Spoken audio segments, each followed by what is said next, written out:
Selamat pagi, perkenalkan saya Fadila Sofia Ningtyas dengan nomor induk mahasiswa 19026020110. Di sini saya akan mempresentasikan case report radiologi saya yang berjudul Radiografi pada Ameloblastoma. Jadi, ameloblastoma merupakan tumor jinak yang berasal dari epitel odontogenik, di mana penyebabnya itu masih belum diketahui secara pasti, tetapi biasanya sering dikaitkan pasca pencabutan, pengangkatan kista, ataupun karena iritasi lokal. Ameloblastoma sendiri itu deformitasnya bersifat lokal, agresif, dan sebenarnya perkembangan terjadi secara lambat, sehingga kadang pasien itu tidak menyadari adanya ameloblastoma, tetapi pasien akan datang dengan keluhan sudah dalam pembengkakan pada rahangnya. Jadi ameloblastoma sendiri berdasarkan histopatologis dan juga radiografisnya itu dapat dibedakan menjadi solid, desmoplatik, unisitik, dan juga periferal. Untuk selanjutnya tinjauan pustaka, jadi ameloblastoma merupakan tumor odontogen yang berasal dari epitel enamel, di mana organ sel pembentuk gigi. Di mana ameloblastoma sendiri ini merupakan tumor yang paling umum ataupun paling sering dijumpai. Untuk ameloblastoma sendiri pertumbuhannya terjadi sebenarnya dalam kategori yang lambat, tetapi dapat menimbulkan deformitas yang bersifat lokal, agresif, sehingga pasien itu kadang tidak sadar dan datang-datang pasien itu sudah adanya pembengkakan pada rahangnya. Nah, tingkat rekurensi ameloblastoma sendiri itu tinggi dan juga kadang berkembang menjadi bentuk keganasan. Untuk gambaran klinisnya, jadi ada konvensional solid atau multikistik, intraosis ameloblastoma, ameloblastoma unikistik, ameloblastoma perifer, dan juga ameloblastoma demoplastik. Di mana untuk multikistik dia itu terjadi 86% dari seluruh kasus ameloblastoma, di mana dia itu lebih sering terjadi pada mandibula dibandingkan pada maksila dan bersifat asimptomatik. Untuk histopatologisnya akan ditemukan pola folikuler dan juga plexiform. Untuk ameloblastoma unikistik yaitu rata-rata usia 16,5 tahun dan paling sering ditemukan pada bagian posterior mandibula disertai dengan benjolan yang tidak disertai dengan gejala. Dia itu mirip dengan kista dentigerus berdasarkan radiologi dan juga klinisnya. Untuk ameloblastoma perifer, rata-rata usianya 51 tahun dan lebih sering terjadi pada mandibula dibandingkan pada maksila. Dan juga sering ditemukan pada daerah gingiva posterior atau sulcus alveolaris. Di mana saat dilakukan palpasi, biasanya masa tumornya itu akan terasa sakit saat ulcerasi. Dan kadang ditemukan adanya perdarahan saat dilakukan palpasi tersebut. Nah, lalu ada ameloblastoma demoplastik, dia itu berupa benjolan asimptomatik yang lambat berkembang. Secara radiografi dia memperlihatkan campuran pola radiolusen ataupun radiopak dan dengan batas yang irreguler. Untuk gambaran radiografi dari ameloblastoma, jadi berdasarkan lokasi, jadi sebanyak 80% rata-rata terjadi di ramus mandibula, daerah molar, dan meluas ke arah simfisis. Untuk batas tepinya biasanya tuh batasnya jelas dan corticated dengan batas lesi yang terjadi di maksila biasanya lebih tidak jelas sehingga pinggiran lesinya tuh dapat berbentuk scallop dan sehingga tampak sebagai lesi multilokular. Untuk struktur internalnya dia tuh bervariasi dari lesi yang sepenuhnya radiolusen hingga campuran, di mana campuran ini itu ada radiolusen dan juga radiopak, di mana campuran ini itu mengandung septa tulang yang membentuk kompartemen internal. Pada ameloblastoma multikistik sendiri, septanya dimodifikasi menjadi kurva sehingga membentuk pola sarang lebah atau honeycomb dan juga busa sabun. Untuk ameloblastoma unikistik sendiri, dia itu terdapat lesi radiolusen unilokular tanpa adanya internal septa. Untuk efek pada struktur sekitarnya, jadi ameloblastoma ini ada kecenderungan untuk menyebabkan resorpsi akar yang meluas. Migrasi gigi dapat terjadi serta menipisnya tulang kortikol. Perforasi tulang biasanya terjadi jika tumor sudah sangat parah. Untuk laporan kasus, jadi pada kasus pertama, laki-laki usia 56 tahun datang dengan keluhan bengkak pada dagu, pembengkakan tubuh lambat di regiocorpus dan simfisis mandibula dengan gangguan sensorik ringan. Pemeriksaan klinis adanya ekspansi mandibula kebukal dan adanya mobilitas ringan gigi insipisus kiri. Untuk pemeriksaan radiografi, adanya gambaran radiolusen batas well defined dari daerah molar kanan meluas ke daerah molar kiri mandibula dengan adanya resopsi. Biopsi plus histopatologisnya menunjukkan adanya lesi memiliki rongga kistik mandibula dengan dinding kistik yang tipis. Untuk diagnosisnya ameloblastoma Sikti tipe luminal. Untuk prosedurnya dilakukan ekstraksi gigi 3132. Pada soketnya itu akan dilakukan biopsi hingga menemukan diagnosis dan dilanjutkan dengan marsupialisasi. Pasca 24 bulan dilakukan enuklease dengan osteotomi perifer.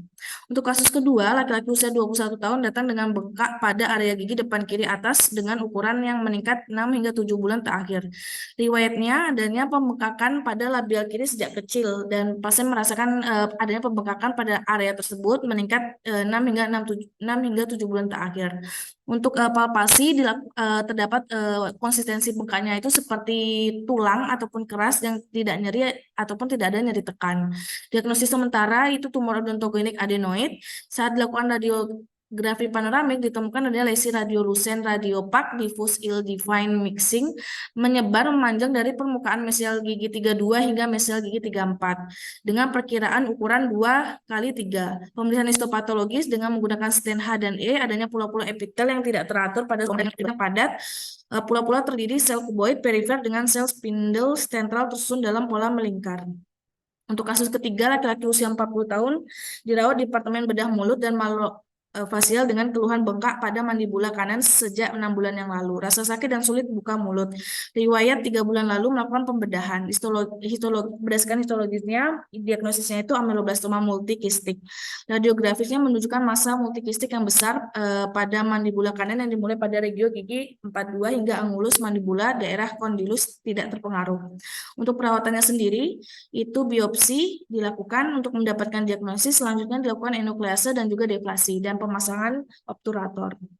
Untuk pembahasan, jadi pada kasus pertama terdapat missing gigi pada gigi 18, 16, 3, 26, 38, 37, 46, dan 48. Untuk persistensi tidak ada, impaksi juga tidak ada, dan kondisi mahkota terdapat gambaran radiopak pada seluruh mahkota gigi 17, 15, dan gigi 22, 22, 21, 22, 24, 25, 27, dan pada gigi 45, 46 menyerupai protesa gigi tiruan jembatan. Untuk kondisi akar dalam batas normal, untuk kondisi alveolar cast dan furkasi dalam batas normal, kondisi periapikal dalam batas normal. Untuk area kedua, maksila sinus nasal, nasal dalam batas normal. Untuk mandibulanya, terdapat gambaran radiolucent onilokular dari sisi dekstra hingga sinistra melewati median berbatas jelas kortikated berukuran 10 kali 5 cm dengan lesi memanjang dari aspek mesial gigi 36 hingga mencapai aspek mesial gigi 46. Ekspansi bukal dan lingual disertai resorpsi akar, lesi meluas ke arah superior yang menyebabkan gigi 34, 33, 32, 31, 41, 42, 43, 44, 45 terdorong ke arah superior dan adanya resorpsi akar pada gigi 45. Untuk area keempat itu bentuk kondilus fossa dan eminensia itu simetris, bentuk kondilus dekstra dan sinistra itu berbentuk ron. Untuk posisi kondilus dekstranya terletak pada fossa glenodalis dan kondilus sinistra terletak pada fossa glenodalis. Untuk area keempat ramus os vertebrae untuk ramus dalam batas normal os vertebrae tidak dapat diinterpretasikan. Untuk kesannya terdapat kelainan pada area 1 dan juga area 3. Untuk diagnosisnya adanya edutulus pada gigi 16, 18, 23, 26, 38, 37, 46, 48 dan adanya ameloblastoma unisiktik regio 34, 35. Selanjutnya pada kasus kedua tidak ada missing teeth, persistensi tidak ada, impaksi gigi 18 dan gigi 28. Untuk kondisi mahkotanya dalam batas normal, kondisi akar dalam batas normal, kondisi alveolar crest dan furkasin dalam batas normal, kondisi periapikal dalam batas normal.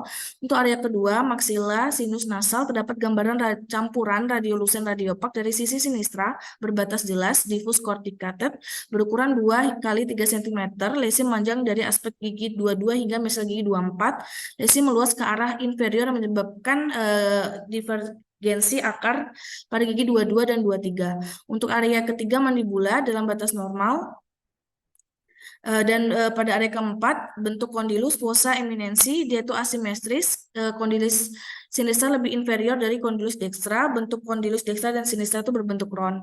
Untuk posisi kondilusnya, kondilus sinistra lebih ke inferior dan anterior dari fossa glenodalis dan juga kondilus dekstranya terletak pada fossa glenodalis.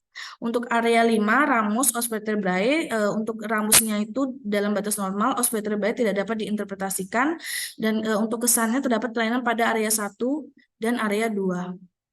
Dan area keempat. Untuk radiodiagnosisnya, impaksi gigi 2C vertikal SA, impaksi gigi 2 Impaksi gigi 182C vertikal SA, impaksi gigi 282B vertikal SA, ameloblastoma desmoplastik pada maksila sisi sinistra dan juga adanya TMD.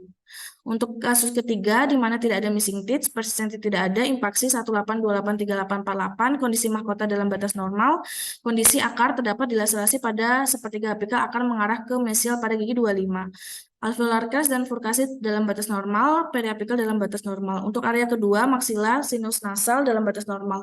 Area ketiga, mandibula, terdapat gambaran radiolusen multikistik pada area gigi 42 hingga angulus mandibula berbatas jelas, berbentuk irregular, berukuran 8 kali 5 cm melibatkan gigi 42 dan 47. Untuk area keempat, bentuk kondilus dan fossa eminensianya simetris, bentuk kondilusnya desraflat, dan untuk sinistranya tidak dapat diinterpretasikan. Untuk posisi kondilusnya, kondilus dextra terletak pada lebih inferior dari fossa glenoidalis, dan kondilus sinistra itu tidak dapat diinterpretasikan. Area 5, ramus, os vertebrae dalam batas normal ramusnya, dan os vertebrae tidak dapat diinterpretasikan. Untuk kesan terdapat kelainan pada area 1 dan area ketiga.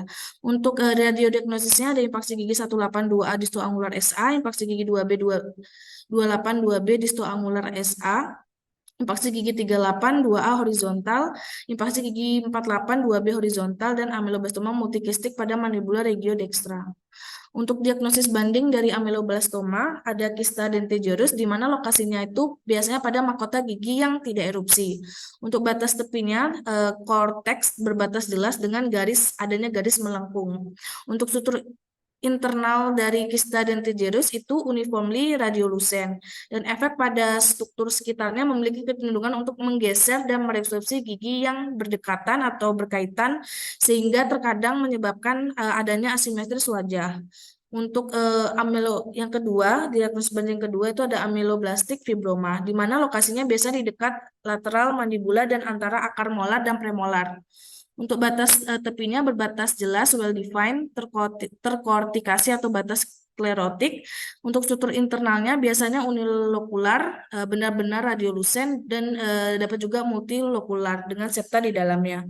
Nah, efek pada struktur sekitarnya, jika lesinya besar dapat menyebabkan ekspansi tulang kortikal, menghambat erupsi gigi bersangkutan ataupun ataupun mengarahkan gigi untuk erupsi ke arah apikal. Lalu yang diagnosis ketiga ada keratosis odontogenik. Itu lokasi paling sering tuh pada korpus postemandibula dengan batas jelasnya itu, tepi batasnya itu berbatas jelas, terkortikasi, terkadang skalop, kecuali telah terinfeksi sekunder, bentuk lesinya itu bulat seperti kista. Untuk struktur internalnya itu radiolucent, efek pada struktur sekitarnya menyebabkan sedikit ekspansi pada plat kortikel, menyebabkan perpindahan gigi ataupun bergesernya gigi yang terkait, dan terkadang adanya ekspansi minimal meluas ke tulang spongiosa, sehingga dalam kasus-kasus yang parah ditemukannya adanya perforasi kortikal.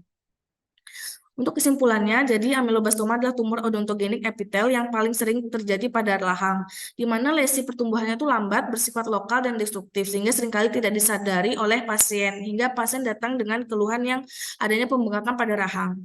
Nah, diagnosis ameloblastoma sendiri itu melalui pemeriksaan radiografis dan histopatologis. Adapun pemeriksaan penunjang radiografi berupa radiografi panoramik, CT, atau MRI. Pada radiografi tampak lesi onilokular radiolucent berbatas well defined dapat menyebabkan perpindahan atau resorpsi akar gigi, dan diagnosis banding dari ameloblastoma sendiri ada kista dentigerus, keratosis odontogenik tumor, dan juga ameloblastoma fibroma. Sekian presentasi dari saya mengenai case report dari ameloblastoma.